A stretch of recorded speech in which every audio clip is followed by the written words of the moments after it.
Welcome again in our next lecture video.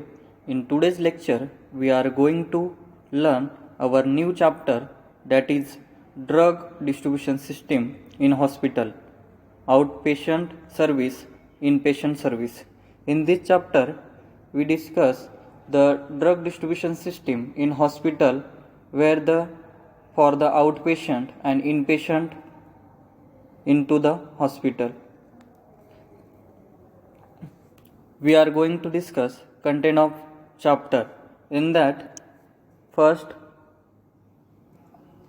outpatient definition, classification and layout and location of outpatient in hospital. Then next, inpatient. In inpatient, we discuss the definition and services for inpatient into the hospital and individual prescription. All those two content are discussed into this lecture. Remaining content will be discussed in next lecture. So starting with definition of outpatient. So what is the definition of outpatient? Outpatient is defined as a patient who received general or emergency treatment which could be diagnostic, therapeutics or preventive without being admitted in hospital. काय आउटपेशंटची definition? का असा patient जो treatment घेतो, कोणती general, emergency, therapeutic and preventing without admitting, म्हणजे admit न होता, हॉस्पिटलमध्ये ॲडमिट न होता जी ट्रीटमेंट घेतोय, जनरल ट्रीटमेंट असो, एमर्जन्सी ट्रीटमेंट असो, काही डिसीजचा प्रॉब्लेम असो किंवा प्रिव्हेंटिव्ह असो, काही ट्रीटमेंट डायग्नोसिस करायचं असेल काही, बरोबर.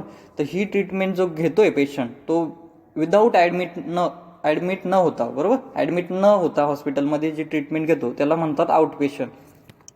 ओके. नेक्स्ट आहे तुमचं क्लासिफिकेशन और टाइप्स ऑफ आउटपेशंट. आउटपेशंटचे टाइप्स अँड क्लासिफिकेशन दिलेले आहे. त्यामध्ये पहिला जो आहे, okay, in that first is a general outpatient. What is general outpatient? Patient who come to the hospital for the treatment of general symptom. काय? असा पेशंट जो जनरल ट्रीटमेंटसाठी आलेला असेल. कशासाठी? जनरल ट्रीटमेंटसाठी आलेला असेल हॉस्पिटलमध्ये. जनरल ट्रीटमेंट म्हणजे किंवा जनरल सिम्पटम असतील त्याला काही, बरोबर. कोणते सिम्पटम? फिवर असेल, कोल्ड असेल, कफ असेल, ओके, असे काही कंडिशन झाले असतील, असे काही त्याला जनरल सिम्पटम आढळून आलेले असतील, त्या ट्रीटमेंटसाठी आलेला असेल पेशंट, तर तो जनरल पेशंटमध्ये येतो. ओके, जनरल आउटपेशंटमध्ये येतो. दुसरा आहे referred patient. Referred patient in short मराठीमध्ये तुम्हाला पहिले सांगत होतं. रेफर्ड पेशंट म्हणजे सपोज एखादा पेशंट एखाद्या डॉक्टरकडे काय करतोय? ट्रीटमेंट घेतोय. तो ट्रीटमेंट घेताना जर त्या डॉक्टरनी त्या पेशंटला एखाद्या दुसऱ्या डॉक्टरचा काय दिला? ॲड्रेस दिला. कशासाठी? का ह्या काही टेस्ट असतील किंवा काही ट्रीटमेंट असेल की ही ट्रीटमेंट तुम्ही या फिजिशियनकडनं काय करा? घ्या, आणि त्यानंतर माझ्याकडे परत पुढची जी ट्रीटमेंट आहे ती कंटिन्यू करू आपण. ओके, म्हणजे रेफर्ड केलेला असेल, म्हणजे एखाद्या फिजिशियननी दुसऱ्या डॉक्टरला रेफर केलेलं आहे त्याच पेशंटला, त्याच्या पेशंटला. ओके, कशासाठी? का काही एखादी ट्रीटमेंट ती त्याच्याकडे अवेलेबल नाही, त्या डॉक्टरकडे जाऊन त्याने ती ट्रीटमेंट घ्यायची आणि त्यानंतर काय करायचं? परत यायचं. आता डेफिनेशन रीड करू आपण. He is referred directly to outpatient department by his attending medical dental practitioner for specific treatment. What? He is attending medical and dental practitioner for the specific treatment other than emergency treatment, and who later return to the practitioner for further treatment. म्हणजे काय करायचं आहे? आधी आउटपेशंट डिपार्टमेंटसाठी हे आउटपेशंटमध्ये हा classification होतं referred पेशंटचं. आधी काय करायचं आहे? जर एखाद्या डॉक्टरकडे आलेले आहेत तुम्ही, तर त्या डॉक्टरकडे काय त्याच्याकडे अटेंड करतोय त्या पेशंटला, पण काही त्याचे जे असतील प्रॉब्लेम असतील किंवा डायग्नोसिस करण्यासाठी दुसऱ्या डॉक्टरकडे त्याला हे करायचं, प्रेफर करायचं असेल, तर रेफरन्स देईल तो, आणि त्या डॉक्टरकडे जाऊन त्याने काय करायची? ती पूर्ण ट्रीटमेंट घेऊन परत काय करायचं? रिटर्न यायचं. Return to the practitioner for further treatment. म्हणजे बाकीचे जे उरलेली ट्रीटमेंट आहे तो काय करेल, तो ज्याने रेफर केलेलं होतं पेशंटला, तो रेफर केलेला फिजिशियन त्याला पुढची ट्रीटमेंट देईल. नेक्स्ट आहे तुमचा एमर्जन्सी आउटपेशंट. एमर्जन्सी आउटपेशंटमध्ये काय आहे, a patient who need emergency care as in the situation like accident or burn. काय एमर्जन्सी आउटपेशंटमध्ये म्हणजे ॲक्सिडंट झालेला असेल किंवा बर्न झालेला असेल तर त्या पेशंटला एमर्जन्सी ट्रीटमेंटची गरज असेल तर तेव्हा received medication attendance by the hospital. Okay, हे झालं तुमचा आउटपेशंटमध्ये.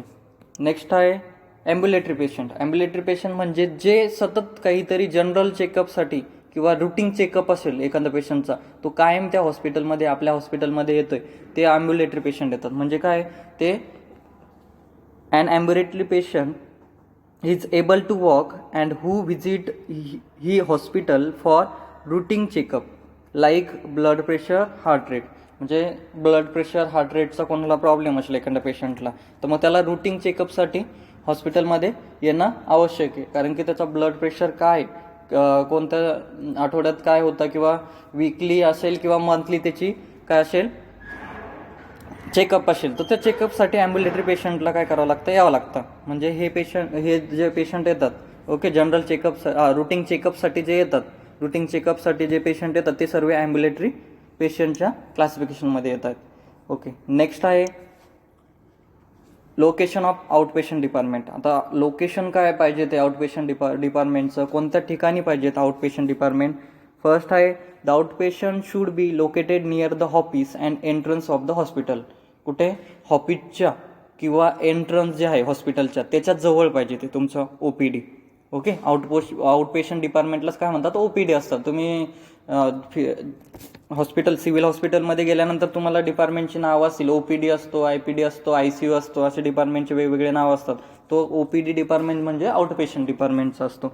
ओके, नेक्स्ट आहे it must be on ground floor. Okay, कोणत्या ग्राउंड फ्लोअरवरती पाहिजेत हा, जेणेकरून ऑल ओव्हर जेवढे डिपार्टमेंट आहे किंवा युनिट असतील हॉस्पिटलमध्ये त्यांना तो मेडिसिन काय करू शकतो, किंवा मेडिसिन असो किंवा सर्जिकल इन्स्ट्रुमेंट असो, हे सर्व काय करू शकतो, तो प्रोव्हाइड करू शकतो. नेक्स्ट आहे the floor should be smooth and easily washable. काय पाहिजे, त्या आउटपेशंट डिपार्टमेंटचा जो आहे तो फ्लोअर असेल किंवा त्याची जी स्टाईल असेल ती व्यवस्थित इझिली वॉशेबल पाहिजेत, जेणेकरून क्लिनलीनेस ठेवता येईल त्या ठिकाणी, अशा पद्धतीने. ओके, नेक्स्ट आहे लेआउट. आता लेआउटमध्ये आपण स्टडी करणार आहे. तर लेआउटमध्ये पहिला दिलेलं आहे त्यांनी ऑफिस, या साईडला दिलं आहे ऑफिस. ओके, ऑफिस नंतर आहे तुमचा स्टोर रूम या ठिकाणी, स्टोर रूम नंतर आहे तुमचे pack for storing drug. Okay, किंवा तुमचे रॅक असतात ज्या तुमचे ड्रग्स जे आहे ते ड्रग स्टोअर करण्यासाठी रॅक्स तिथं ठेवलेले असतात. त्याच्यानंतर तुमचं आहे रेफ्रिजरेटर. रेफ्रिजरेटर काय पाहिजे तुम्हाला, रेफ्रिजरेटर फक्त ते तुमचे जे ड्रग आहेत ज्यांची टेम्परेचर कंडिशन मेंटेन ठेवायची, तुम्हाला रेफ्रिजरेशन दिलेलं असेल तर त्या ठिकाणी रेफ्रिजरेटर ठेवायचे. त्याच्यानंतर इकडे डिस्पेन्सिंग युनिट आहे. ओके, डिस्पेन्सिंग नंतर 2 विंडो आहे इथे, विंडोज फॉर डिस्पेन्सिंग. विंडोज फॉर डिस्पेन्सिंगमध्ये पहिली आहे रिसिव्हिंग आणि दुसरी आहे इश्युविंग. रिसिव्हिंगमध्ये काय करतात, प्रिस्क्रिप्शन तुम्ही काय करतो, फार्मासिस्ट रिसिव्ह करतो पेशंटकडनं. त्यानंतर कंपाऊंडिंग आणि डिस्पेन्सिंग 2 होते. जर मेडिसिन अवेलेबल नसेल तर ते कंपाऊंडिंग करतात फार्मासिस्ट. त्याच्यानंतर मग सर्व मेडिसिन एका ट्रेमध्ये घेऊन, ओके, सेपरेट आउट काढून त्याच्यानंतर मग या ठिकाणावरून इश्युविंग डिपार्टमेंटमधून काय करतो, पेशंट त्या मेडिसिन तुमच्या काय करतो, कलेक्ट करतो. हे जे आहेत sitting arrangement for patient. Sitting arrangement for patient म्हणजे सपोज एखादी मेडिसिन अवेलेबल नाही, तिला आपल्याला मॅन्युफॅक्चर करावं लागेल किंवा कंपाऊंडिंग करावं लागेल. तर कंपाऊंडिंग करायला वेळ लागतो, अर्धा ते 1 तास किंवा ॲज पर प्रोसिजर जेवढा वेळ लागत असेल तेवढा वेळ लागेल. तर त्यावेळेस मग पेशंटने कुठे बसायचं, मग सिटिंग अरेंजमेंट पाहिजे ते त्या ठिकाणी. ओके, तुमच्या OPDमध्ये मग त्या ठिकाणी तो पेशंट बसू शकतो. जेव्हा तुमची कंपाऊंडिंग कंप्लीट होईल, जेव्हा तुम्ही डिस्पेन्सिंग देशाल, मग तेव्हा त्या विंडोजमध्ये जाऊन, इश्युइंगच्या विंडोजमध्ये जाऊन पेशंट काय करेल, त्याचा ड्रग घेईल. हा झाला सर्व layout of your OPD. Okay, next आहे तुमचा OPDमध्ये फर्स्ट पॉईंट आहे the office for identification of patient should be situated at the entrance of the OPD. काय OPD office, okay, okay. Identification पेशंटच्या आयडेंटिफिकेशनसाठी जे ऑफिस आहे ते एंट्रन्सलाच पाहिजे ते. ओके, जेणेकरून पेशंट आल्यानंतर लगेच त्याचं आयडेंटिफिकेशन होईल. नेक्स्ट आहे the waiting room should B clean and ventilated. Okay, clean पाहिजे, व्यवस्थित त्या ठिकाणी हवा खेळती पाहिजे ते. ओके, त्यानंतर provided with sufficient comfortable seat, आणि सीटिंग जे अरेंजमेंट असेल ती सुद्धा कम्फर्टेबल पाहिजे. नेक्स्ट आहे wall should be colour with light colour plastic paint. Okay, जे वॉल असतील तुमची सिटिंग अरेंजमेंट किंवा तुमच्या पूर्ण OPDच्या त्या व्यवस्थित कलर केलेल्या पाहिजेत. त्याच्यानंतर proper light and fan should be provided. Proper light आणि फॅन जे आहे त्या डिपार्टमेंटमध्ये प्रोव्हाइड केलेलं पाहिजे. Then next is a poster on health and hygiene should be displays on wall. Obviously जेव्हा तुम्ही हॉस्पिटलमध्ये जातात तेव्हा वेगवेगळे पोस्टर्स अँड काही डिस्प्लेज लावलेले असतात हॉस्पिटलमध्ये, किंवा वेटिंग रूम असेल तुमचा, OPDचा वेटिंग रूम असेल तर त्याच्यामध्ये लावणं गरजेचं आहे. जेणेकरून पेशंट जेव्हा बसेल सिटिंग साठी पेशंट कंपाऊंडिंगसाठी ड्रग दिलेला असेल आणि पेशंट जेव्हा बसेल सिटिंग अरेंजमेंटमध्ये किंवा सिटिंग वेटिंग रूममध्ये, तेव्हा त्याला ते पोस्टर्स वगैरे बघून वॉलवरती स्टिक केलेलं असेल तर पोस्टर बघून त्याला काहीतरी आपण ॲडवाईस किंवा कन्सल्ट देऊ शकतो, किंवा ॲडव्हर्टाइजमेंट म्हणून, म्हणजे त्याची जे हायजीन असेल किंवा काही वेगवेगळे हेल्थियर टिप्स जे आहे ते आपण देऊ शकतो by sticking poster on your OPD wall. Then next आहे the cool and purified drinking water should be provided. Drinking water provide केलेलं पाहिजे त्या डिपार्टमेंटमध्ये. ओके, OPDच्या. त्याच्यानंतर there are 2 dispensing windows, one for receiving prescription आणि अदर फॉर इश्युइंग मेडिसिन. मी पहिले सांगितलेले 2 विंडो होत्या त्या ठिकाणी. एक जी आहे ती पेशंटकडनं जी प्रिस्क्रिप्शन आहे ती रिसिव्ह करण्यासाठी आहे, आणि दुसरी विंडो जी आहे ती पेशंटला ड्रग डिस्पेन्स करण्यासाठी. म्हणजे पेशंट विंडोच्या बाहेर उभं राहील आणि आपले त्याचे जे ड्रग्स आहे ते ड्रग्स सर्व प्रिपेअर झाल्यानंतर, कलेक्ट झाल्यानंतर एक साईडला काढल्यानंतर आपण काय करतो, त्याला डिस्पेन्सिंग करतो. या 2 विंडो त्या ठिकाणी दिलेल्या आहे. नेक्स्ट आहे fluorescence lab are provided at dispensing counter for proper reading of prescription. म्हणजे प्रिस्क्रिप्शन व्यवस्थित रीड होण्यासाठी तर फ्लोरोसंट लॅम्प लावायची. फ्लोरोसन्स लॅम्पमुळे तुमची प्रिस्क्रिप्शन आहे किंवा त्याची जी इंटेन्सिटी ती थोडी हाय आहे, त्यामुळे काय आहे आपल्याला व्यवस्थित अक्षर दिसेल त्या प्रिस्क्रिप्शन वरचं. त्यामुळे मग फ्लोरोसंट लॅम्प तुम्ही तिथे काय करायचे, लावायचं आहे किंवा प्रोव्हाइड करायचं आहे. नेक्स्ट आहे store room should be contain optimum rack for storing drug. जसं तुमची स्टोअर रूम आहे त्या ठिकाणी, तर स्टोअर रूममध्ये व्यवस्थित रॅक्स काय केल्या पाहिजेत, अरेंज केलेल्या पाहिजेत, आणि क्वांटिटी म्हणजे ऑप्टिमम क्वांटिटीच्या रॅक पाहिजे तुमच्याकडे, म्हणजे जेणेकरून सर्व ड्रग तुमचे व्यवस्थित त्या रॅकवरती काय झाले पाहिजेत, फिक्स झाले पाहिजेत. त्यानंतर it should content refrigerator for storage of medicine. म्हणजे ज्यांचे टेम्परेचर जे रेफ्रिजरेशन दिलेलं असेल टेम्परेचर कंडिशन, तर अशा ड्रगला स्टोअर करण्यासाठी रेफ्रिजरेटर प्रोव्हाइड केलेलं पाहिजे. नेक्स्ट आहे तुमची डिस्पेन्सिंग सिस्टीम फॉर OPD. OPDमध्ये डिस्पेन्सिंग सिस्टीम कशी ती बघणार आहे आता आपण. त्याच्यामध्ये पहिलं, no medication is issue to the patient who without a return prescription from medical officer. पहिले जर डिस्पेन्सिंग सिस्टीममध्ये हा एक रोल आहे का प्रिस्क्रिप्शन असल्यानंतरच किंवा पेशंटनी दिल्यानंतरच आपण ड्रग त्याला काय करायचं आहे, डिस्पेन्स करायचं आहे. विदाऊट प्रिस्क्रिप्शन आपल्याला ड्रग देता येणार नाही. ओके, हे एक पहिला रूल आहे. दुसरा आहे a proper account must be maintain for issuing medicine. म्हणजे तुमचे जेवढे हे ड्रग्स तुम्ही डिस्पेन्स करताय किंवा देताय तर त्याचे पूर्ण अकाउंट मेंटेन झालं पाहिजे तुमचं. ओके, तर हे 2 पॉईंट दिलेले. त्याच्यामध्ये आता एक फ्लो डायग्राम आपण बघणार आहे ज्यामध्ये तुम्हाला कळेल की कशा पद्धतीने OPDची पूर्ण प्रोसेस होते. पहिले काय करतोय, फर्स्ट दिलेला आहे RX रिटर्न बाय डॉक्टरनी प्रिस्क्रिप्शन रिटर्न करून दिली. त्यानंतर ती प्रिस्क्रिप्शन कोणी घेतली, फार्मासिस्टनी. Okay, received by pharmacist. Next आहे filling of prescription. Okay, filling of prescription नंतर dispensing to the patient. Filling of prescription मध्ये येतात तुमचे selection, labelling and prescribing. Selection of drug, त्याच्यानंतर labelling of drug and prescription, pricing of drug. त्यानंतर dispensing to the पेशंटमध्ये receive of पेमेंटमध्ये free, cash and charge. Free असेल free medicine द्यायचे, त्याच्यानंतर कॅश असेल तर कॅश घ्यायचे, काही चार्ज लावून द्यायचे असेल तर चार्ज पेमेंट येतात. हे झाले रिसिप्ट ऑफ पेमेंट. त्यानंतर प्रिस्क्रिप्शन फील्ड मध्ये रेग्युलर अँड नार्कोटिक्स 2 टाईपचे तुमचे ड्रग्स येतात. आता स्टार्टिंगपासून परत आपण ही फ्लो डायग्राम काय करू, स्टडी करू. त्यामध्ये पहिला होता तुमचा रिटर्न बाय डॉक्टरनी प्रिस्क्रिप्शन रिटर्न केल्यानंतर किंवा दिल्यानंतर पेशंटची जी प्रिस्क्रिप्शन आणलेली पेशंटनी ती कोण करतं, रिसीव्ह फार्मासिस्ट करतो. फार्मासिस्टने रिसीव्ह केल्यानंतर फार्मासिस्ट काय करतो, फिलिंग ऑफ प्रिस्क्रिप्शन करतो. फिलिंग ऑफ प्रिस्क्रिप्शनमध्ये काय जे सिलेक्शन ऑफ येतो पहिलं सिलेक्शनमध्ये काय जे ड्रग्स दिलेले फिजिशियनने, ओके, डॉक्टरने जे लिहून दिलेले ते सर्व ड्रग काय करतात, सिलेक्ट करतात पहिले. ओके, सिलेक्ट केल्यानंतर किंवा एखादा ड्रग आपल्याकडे अवेलेबल नाही, तो कंपाऊंडिंग करावा लागेल आपल्याला, तर कंपाऊंडिंग करून द्यायचा. सर्व झाल्यानंतर ड्रग साईडला काढल्यानंतर मग दुसरा स्टेप आहे तुमची लेबलिंग. सर्व जेवढे ड्रग आहेत त्याचे मेडिसिन आहेत त्या मेडिसिनला काय करायची, लेबलिंग करायची. लेबलिंग केल्यानंतर काय करायची, प्राइसिंग, म्हणजे त्याची सर्व मेडिसिनची काय करायची, एक प्राइस काढायची. प्राइस काढल्यानंतर मग डिस्पेन्सिंग टू द पेशंटला डिस्पेन्सिंग करायची. मग डिस्पेन्सिंगमध्ये 2 टाईप येतात. पहिले डिस्पेन्सिंगमध्ये काय येतात, मग पहिले एक येतं रिसीट ऑफ पेमेंट. मग पेमेंट कसं घ्यायचं तुम्हाला, ओके, पेमेंटमध्ये फ्री मेडिसिन असेल तर फ्रीमध्ये द्यायचे. ओके, दुसरे आहे कॅश म्हणजे तुम्ही काय पैसे घ्यायचे, त्याच्याकडनं काय असतील ते तुमचे जे मेडिसिनचे पूर्ण टोटल झालेले असतील ते. आणि चार्जमध्ये काही चार्जेस वगैरे लावलेले असतील तर चार्जेस घेते. दुसरा पॉईंट आहे त्याच्यामध्ये डिस्पेन्सिंग टू पेशंटमध्ये प्रिस्क्रिप्शन फील्ड. आता प्रिस्क्रिप्शन फील्डमध्ये रेग्युलर मेडिसिन येतात आणि दुसरे असते नार्कोटिक मेडिसिन येतात. ह्या टाईपमध्ये काय होतात, पूर्ण तुमची डिस्पेन्सिंग सिस्टीम फॉर OPD हे सर्व पॉईंट तुमचे या ठिकाणी येतात.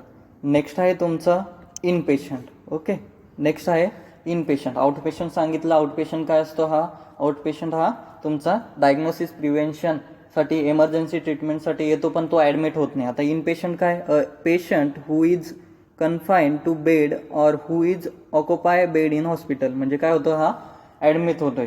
ओके, डायग्राममध्ये दिलेलं आहे तुमचे एक पिक्चर दिलेला आहे. त्या पिक्चरमध्ये दिलेलं आहे एक नर्स आहे, त्याच्यानंतर पेशंट आहेत बेडवरती. ओके, त्यांनी ऑक्युपाय केलेलं आहे बेड, म्हणजे हे पेशंट काय झालेले, ॲडमिट झालेले.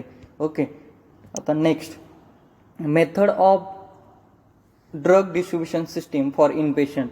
इनपेशंटसाठी ड्रग डिस्ट्रीब्युशन सिस्टीम दिलेली. ओके, आउटपेशंटची ऑलरेडी बघितली आपण, आता इनपेशंटची बघायची. Method of drug distribution system for inpatient. In that first is the individual prescription order system. What is first? First is the individual prescription order system. Next है second number complete flow stock system. Complete flow stock system. In complete flow stock system there are 2 subtype. First is a charge flow stock system and second is the non-charge flow stock system. In non-charge flow stock system there is a subtype. In that first is a drug basket method and second is the mobile dispensing method. What is first is the drug basket method and second is the mobile dispensing method. Then next is the combination of individual prescription order system and complete flow stock system. What combination of individual prescription order system and complete flow stock system. Next is the unit dose dispensing system. यालाच म्हणतात UDDS. Okay, unit dose dispensing system. In that unit dose dispensing system there are 2 subtype. First is the central unit dose dispensing. It is also known as CUUD. Okay, centralize unit dose dispensing. And next is a decentralized unit dose dispensing. It's also known as DUUD or satellite pharmacy. Okay, all those method is included into the drug distribution system for inpatient. That in that first is the individual prescription order system. Okay, individual prescription order system म्हणजे काय, त्यामध्ये पहिला point आहे small and private hospital use this system. Which small and private hospital. ही system कोण adapt करतं किंवा कोण प्रोसेस करतं, याची कोणते हॉस्पिटल करतात ही distribution system adapt. Small and private hospital because it required less man power. Okay, ह्या सिस्टीमला काय, ह्या डिस्ट्रीब्युशन सिस्टीमला ड्रग डिस्ट्रीब्युशन सिस्टीमला कमी मॅन पॉवर लागते. ओके, त्यामुळे स्मॉल अँड प्रायव्हेट जे हॉस्पिटल ते काय करतात, ही डिस्ट्रीब्युशन सिस्टीम काय करतात, फॉलो करतात. Drug are dispensed according to the prescription of patient. Okay, drug are administered to the patient by nurses. The nurses are advised by the pharmacist for proper storage and occupy of the drug. If adverse reaction occurs, nurse contact doctor and pharmacist for its treatment. Okay, काय करताय, drug distribution सिस्टीममध्ये small and private hospitals adapt करतात ही सिस्टीम. Okay, it required less man power. Okay, त्यानंतर काय, drug are dispense according to the prescription of patient. पेशंटच्या प्रिस्क्रिप्शनप्रमाणे ड्रग काय करतात ते डिस्पेन्स करतो फार्मासिस्ट. त्याच्यानंतर ॲडमिनिस्ट्रेशन कोण करतं, नर्सेस करताय. त्याच्यानंतर नर्स ॲडव्हाइस देत आहे पेशंटला, आणि ती ॲडव्हाइस कुठून घेत आहे, त्या फार्मासिस्टकडनं प्रॉपर इन्फॉर्मेशन त्याची काय घेत आहे, ॲडवाईस करण्यासाठी प्रॉपर इन्फॉर्मेशन काय करतात ते घेत आहे. त्याच्यानंतर त्याची स्टोरेज असेल किंवा त्याची अकाउंटिंग असेल, याची सर्व इन्फॉर्मेशन काय नर्सेस फार्मासिस्टकडनं कलेक्ट करतात. त्याच्यानंतर सपोज एखादी ADR क्रिएट झाली, ओके, तर नर्स डायरेक्टली काय डॉक्टरला कॉन्टॅक्ट करतात, डॉक्टर किंवा फार्मासिस्टला कॉन्टॅक्ट करतात आणि फार्मासिस्ट आणि डॉक्टर काही ती ADR काय करते, क्लिअर करतात. आता डिसॲडव्हान्टेजेस काय या सिस्टीमची. फर्स्ट आहे delay is possible in obtaining the drug from pharmacy department. म्हणजे काय होऊ शकतात, डिले होऊ शकतात मेडिसिनचा ड्रग येण्यासाठी ड्रग स्टोअरपासून. दुसरी आहे cost of drug is put on the patient. आता ही cost of drug is put on the patient ही जी कन्सेप्ट, ही कन्सेप्ट जेव्हा आपण पुढचे जे डिस्ट्रीब्युशन सिस्टीम जे आहे ते बघितल्यानंतर तुम्हाला कळेल की काय नेमकी cost of drug is put on the patient हा पॉईंट काय, हे सर्व तुम्हाला पुढे गेल्यानंतर हा पॉईंट व्यवस्थितरित्या कळेल. ओके, ही झाली इंडिव्हिज्युअल प्रिस्क्रिप्शन ऑर्डरची इन्फॉर्मेशन आणि डिसॲडव्हान्टेजेस. आता ॲडव्हान्टेजेस बघू त्याचे. ॲडव्हान्टेजेसमध्ये फर्स्ट आहे तुमचं all medication order prescription are directly revise or review by pharmacist, so there is a less chances of error in treatment. म्हणजे सपोज ही डायरेक्टली काय करतात, डायरेक्टली फार्मासिस्ट ही प्रिस्क्रिप्शन किंवा हे प्रिस्क्रिप्शन जे केलेले प्रिस्क्राईब केलेले आहे ते ड्रग काय करतो, डिस्पेन्स करतोय. ओके, मेडिसिन डिस्पेन्स करतोय. त्याच्यामुळे काही मेडिसिनचे काही एरर असतील, ओके, ते एरर काय होतील, मिनिमाइज होतील. त्याच्यानंतर it provide close control on inventory. Close control inventory system आहे, कारण की डायरेक्टली तुमचे फार्मासिस्ट, नर्सेस, फिजिशियन हे तिघंही काय करतात, एकत्र काम करतात. त्याच्यामुळे ही कंट्रोल सिस्टीम आहे. त्याच्यानंतर it provide interaction between the pharmacist, doctor, patient and nurses. मी पहिले सांगितलं का सर्व तिघं जे आहेत, फार्मासिस्ट आहे, डॉक्टर आहे, पेशंट आहे, नर्सेस, ओके, हे जे सर्व काय करतात, एकमेकांना कॉन्टॅक्ट करून किंवा इंटरॅक्शन करून काय करतात, ते पेशंटची केअर घेत आहे. त्यामुळे ही सिस्टीम एक ॲडव्हान्टेजेस आहे. पुढे नेक्स्ट आहे, okay, till this point we discuss into this lecture. In next lecture other content will be discussed. Thank you very much.